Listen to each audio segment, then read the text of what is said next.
হয় মই তাৰমানে কি আমাৰ এই অঞ্চলৰ যিখিনি ৰাইজ আছিলে এই অঞ্চলৰ ৰাইজে আগতে মোক কিবা উৎসৱ পাৰ্বণত নিমন্ত্ৰণ দিছিল যদিও যে গঞা ৰাইজ হিচাপে এই অঞ্চলৰ ৰাইজে মোক নিমন্ত্ৰণ দিয়া নাছিলে বা এওঁলোকে জনাইছে যে আজি মই যেতিয়া মানে মই হেৰিত গৈছিলোঁ আপোনাৰ কি ৰাতিপুৱা ক'ত গৈছিলোঁ বৈৰাগীতো বনিয়াকুছিত মই আজি ৰাতিপুৱা গৈছিলোঁ।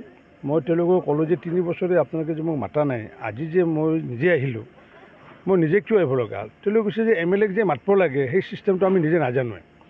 অথচ মই আজি পাটাচাৰকুছি সমষ্টি প্ৰায় 90% গাঁৱৰ পৰিভ্ৰমণ কৰিছোঁ, গঞা ৰাইজৰ লগত মত বিনিময় কৰিছোঁ। আজিও আমাৰ নিমুৱা অঞ্চল, দক্ষিণ নিমুৱা অঞ্চলকে শান্তিপুৰকে আদি কৰি আজি মই ইয়াতে বাট পথৰ যিটো অৱস্থা, মই আজি আমি লজ্জিত হৈছোঁ।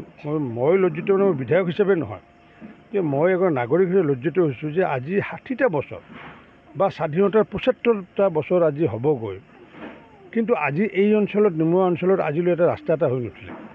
তো অকল ইয়াতে বুলি নহয়, বৈৰাগীতে হওক হাহানতে হওক আমাৰ ইয়াতে 240 কিলোমিটাৰ ৰাস্তা কৰিবলগীয়া আছিলে।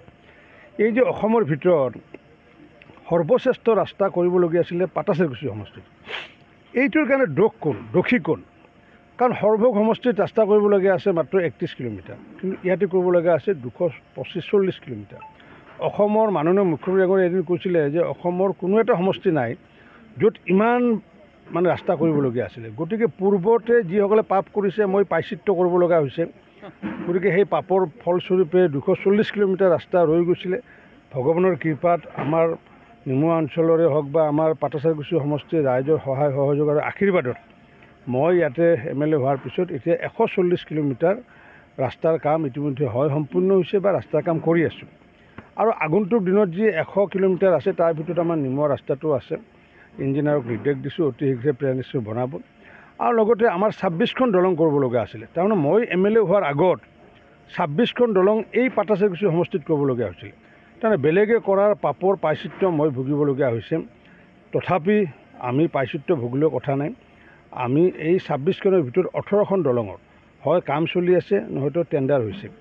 আমিতো সৌভাগ্যৱান, যোৱা মাহত এটা মাহত মাননীয় মুখ্যমন্ত্ৰী ডক্টৰ হিমন্ত বিশ্ব শৰ্মা ডাঙৰীয়াৰ নেতৃত্বত আমি এটা মাহত 12খন দলঙৰ আমি টেণ্ডাৰ পাইছোঁ আমি। গতিকে এইটো এটা ঐতিহাসিক এটা খবৰ আমাৰ পাটাচাৰকুছি সমষ্টিৰ বাবে। মই ভাবোঁ যে আগন্তুক দিনত আৰু আমাৰ যি 2 বছৰ আৰু বাকী আছে, এই যিখিনি কৰিবলগীয়া কাম আছে নিশ্চিত ৰূপত আমি কৰিব পাৰিম। আৰু ভগৱানটো মোক সেইকাৰণে পঠাইছে ইয়াতে, নহ'লে পাটাচাৰকুছিৰ লগত মোৰ একো সম্পৰ্কই নাই। মই ইয়াৰে মানুহ ক'লা না বগা মই নাজানো, লাম্বা না চাওৰা নাজানো, মোকো নাজানে ক'লা না বগা লাম্বা না চাওৰা, ধাম ধুম ভোট মাৰিছে।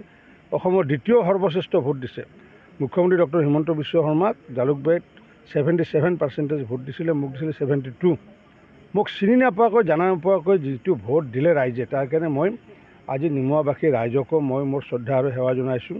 আৰু আগন্তুক দিনত নিশ্চিত ৰূপত যিখিনি কাম কৰিবলগীয়া আছে আমি আগন্তুক দিনত কৰি জাকত জিলিকা কৰিম। কাৰণ কিয়, যিহেতু সাহিত্য সভা আহি আছে, গতিকে আমি সেইটোৰ কাৰণে বেছি আমি লক্ষ্য ৰাখিছোঁ যে এই পাটাচাৰকুছি সমষ্টিখন যে জাকত জিলিকা কৰিব পাৰোঁ।